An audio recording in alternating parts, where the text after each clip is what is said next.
سلام، تو این ویدیو آموزشی میخوام یه سایت بهتون معرفی کنم که فریمینت ها و ایردراپ های بازی های مختلف بلاکچینی و متاورس های مختلف رو بهتون معرفی میکنه. مزیت این که این سایت داره نسبت به سایت هایی مثل پریمینت و هیمینت اینه که اینا NFT هاشون NFT های کالکشنی نیستن که صرفا یه کالکشنی باشه داخل اوپنسی که هیچ ویژگی و هیچ ابزار و هیچ فناوری خاصی پشت سرش نیست، فقط یه کالکشنه. ولی اینجا یه سری آیتم ها، توکن ها، NFT های بازی های مختلف هستش که کاملا معتبر هستن و کلا یه بازی مستقله که شما میتونید برید داخلش هم به کسب درآمد دلاری بپردازی و داخل کمپین هایی که برگزار میشه قطعا NFT ها و توکن هایی که گفته شده به کاربران داده میشه و شما میتونید با یه ذره فعالیت بیشتر هم ایردراپ توکن خود سایت رو دریافت کنید و هم ایردراپ ها و NFT های داخل سایت که متعلق به بازی های مختلفه. پس تا آخر این ویدیو آموزشی با من همراه باشید و سابسکرایب و لایک و کامنت هم فراموش نشه. در ادامه وارد سایت earnalliance.com میشم. باز آدرس سایت رو طبق معمول داخل دیسکریپشن یوتیوب، کانال تلگرام براتون می‌نویسم تا بتونید به راحتی و در سریع‌ترین زمان ممکن به این سایت دسترسی داشته باشید. نکته اصلی این سایت اینه که این سایت مخصوص حوزه بازی‌های بلاکچینی هستش به اضافه یه سری متاورس ها.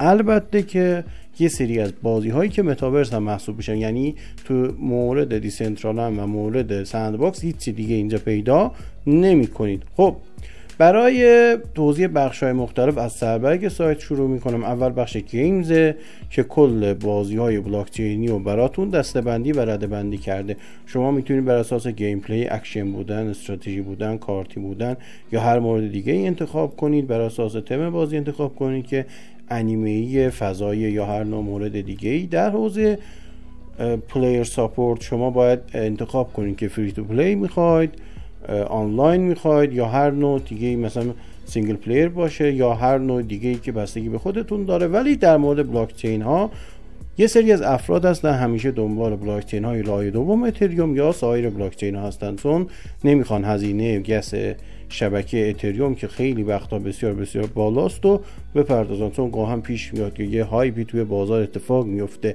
و شما میخواید اون توکن و NFT که دریافت کردی و قیمتش بسیار رشد کرده رو بفروشید، ولی با کارمزد بالای شبکه اتریوم روبرو میشید، چون هر وقت که استفاده از شبکه توسعه پیدا کنه به کاربران شبکه بیشتر بشه طبعا کارمزد هم افزایش پیدا میکنه و باعث میشه که شما در از هیچ چیزی به دست نیاورید و کارمزد و اون افزایش قیمتی با هم یر به یر میشه.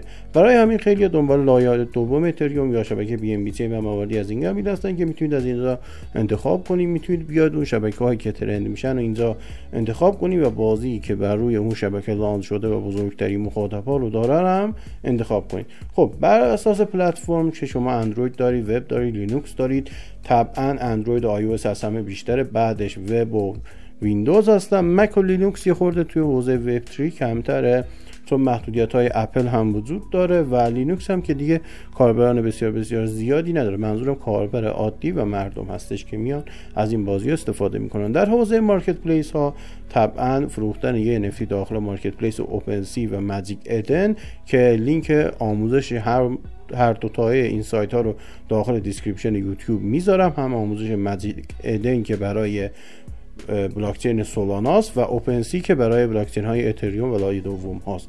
اینجا میتونید انتخاب کنید که فقط اوپنسی باشه تا بتونید NFT هاتون رو سریعتر بفروشید، چون گاهی پیش میاد که یه بازی ترند میشه ولی باز میبری اون NFT درسته که ارزش زیاد داره ولی بازم نمیتونی بفروشیش.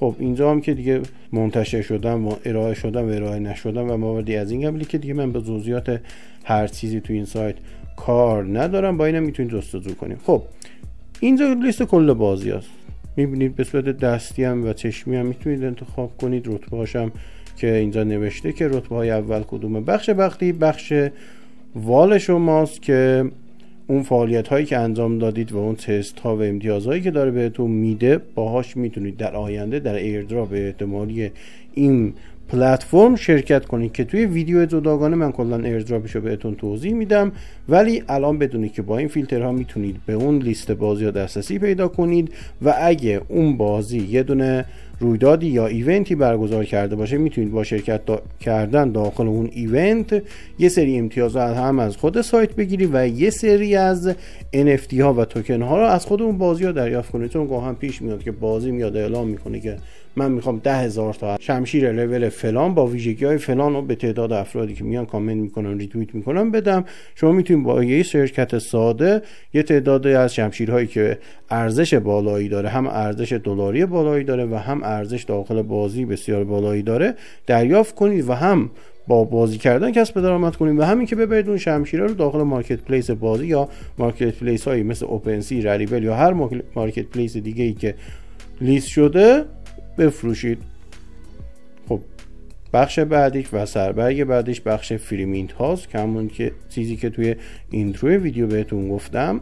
فریمینت ها فقط گفتم مخصوص بازی های بلاک چینی هستش و هر آیتمی که اینجا داره به صورت فریمینت به شما ارائه میده آیتم داخل بازی هستش. الان میبینید اینا پایان یافته و هر آیتمی هم که اینجا رونمایی میشه سریع پر میشه. مثل فریمینت های پریمینت و هیمینت نیست که صرفا یک کالکشن هستن. اونجا به ندرت پیش میاد که ما یه فریمینت بازی یا فریمینت متاورس یا فریمینت یه پروژه رو داشته باشیم. بیشتر کالکشن هایی هستن که هدف توسعه دهندش فروش اون کالکشن ها به شماست. خب یا داره براش مخاطب جذب میکنه، ولی اینجا درسته داره مخاطب جذب میکنه ولی داره یه چیز با ارزشی رو بهتون میده. یعنی یه آیتم از بازی که لانچ شده یا یه بازی که یه پلتفرمی که قرار رانچ بشه و توسعه پیدا کنه. چون اگه کیفیت این فریمینت ها و اطلاعات و داده های این فریمینت ها رو بررسی کنین قابل قیاس با فریمینت های سایت هیمینت و پریمینت نیست. باز آموزش هر دو تا سایت هیمینت و پریمینت برای کسب درآمد از فریمینت ها رو داخل دیسکریپشن یوتیوب و بالا توی کارت ها میذارم. میتونید به راحتی با زدن کلیک روی اون ویدیوها اون آموزش ها رو هم ببینید. مورد بعدی بخش ایردراپ.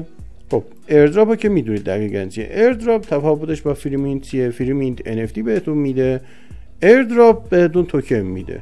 حالا اینجا دوباره میاد مراحل رو براتون نوشته که ولت رو کانکت میکنید، متصل میشید و کلیم میکنید. البته میتونید دعوت کنید و کارهای از این قبیل تا بتونید امتیاز بیشتری برای دریافت ایردراپ هاش بگیرید که الان فعلا فکر کنم ایردراپی نداره که بتونید شرکت کنید. ولی قبل از اینکه بیاید توی ایردراپ ها شرکت کنید باید از اینجا لاگین کنید که من توی ادامه ویدیو آموزش ثبت نام داخل سایتم میگم. و بخش نیوز که اخباری در مورد این حوزه بهتون میده و به صورت اختصاصی هر آپدیت و ایونت و هر اتفاقی که داخل بازی‌های بلاک چینی بیفته دقیقاً توی این سایت به صورت حرفه‌ای بهتون معرفی میکنه و شما میتونید بیاید استفاده کنید. و یه نکته‌ای بهتون بگم اونم اینه که فریمینت ها و ایردراپ های این سایت بسیار بسیار با ارزش مثل سایر پلتفرم ها نیست. خود پلتفرم دقیق اینا رو بررسی میکنه و برای لیست کردنش هزینه دریافت میکنه. به صورت رایگان اینا رو لیست نمیکنه که یه سری پروژه بی ارزش با قصد خالی کردن ولتتون بیان این کار رو انجام بدن. اگه نگران خالی شدن ولتتون هم هستید داخل ویدیو قبلی کانال یا دو تا ویدیو قبلی کانال من آموزش افزونه پاکت یونیورس هم بهتون دادم که نگذارید هیچ شخصی بتونه در دنیای NFT ها و در دنیای کریپتو ازتون کلاهبرداری کنه. تو این مرحله میخوام بهتون یاد بدم که داخل این سایت چطوری ثبت نام کنید. اول اینکه باید گند شکنتون روشن باشه. اگه با گند شکن نتونستید بدون گند شکن ثبت نام کنید. مورد بعدی اینه که توی بخش لاگین یه دونه لوگو متاماسک هست. اگه روش هم کلیک کنید متاماسک براتون بالا میاد. ولی یه نکته به یاد داشته باشید، اول باید از بخش ساین اپ ثبت نام کنید بعد متاماسک رو بهش وصل کنید. با مستقیم با متاماسک نمیتونید داخل این سایت ثبت نام کنید، فقط میتونید با توییتر، دیسکورد و اکانت اپلتون ثبت نام کنید. و یه نکته در مورد دیسکورد این که چون گند شکن نمیخواد فعلا دیسکورد، میتونید با دیسکورد بدون گند شکن ثبت نام کنید. حالا بستگی به خودتون داره، به نوع اینترنتتون داره. اگه مشکلی پیش اومد این سه تا روش رو تست کنید. خب نکته اول این که من خودم دوست دارم با توییتر ثبت نام کنم و روی اکانت اصلی توییتر خودم باشه و معمولا هیچ مشکلی برای اکانتم پیش نمیاد. روی ساین اپ من کلیک میکنم و مراحل رو با هم ادامه میدیم. خب ثبت نام به صورت کامل انجام شد. الان میتونم از بخش لاگین یا عضو بشم یا به همین شکل ادامه بدم. گاهن پیش میاد که شما رو از اکانت خارج میکنه و شما مجبوری دوباره لاگین کنید و گاهن هم مثل همین اتفاقی که برای من افتاد مستقیم وارد اکانت میکنه شما رو. توی سایت های مختلف، توی پلتفرم های مختلف این مسیر متفاوته.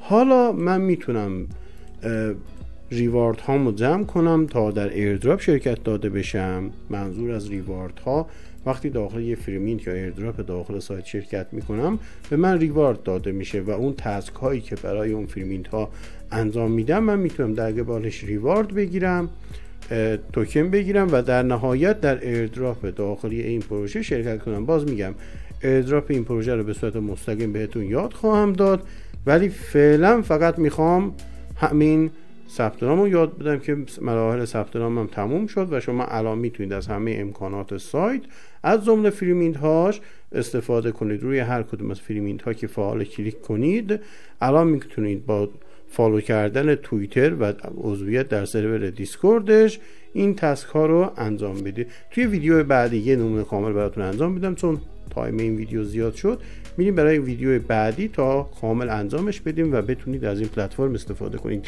هر سوالی در این مورد داشتید هم میتونید داخل گروه تلگرامیمون که لینکش داخل دیسکریپشن هست بپرسید، هم میتونید داخل کامنت ها بپرسید و امیدوارم موفق و پیروز و پرسود باشید.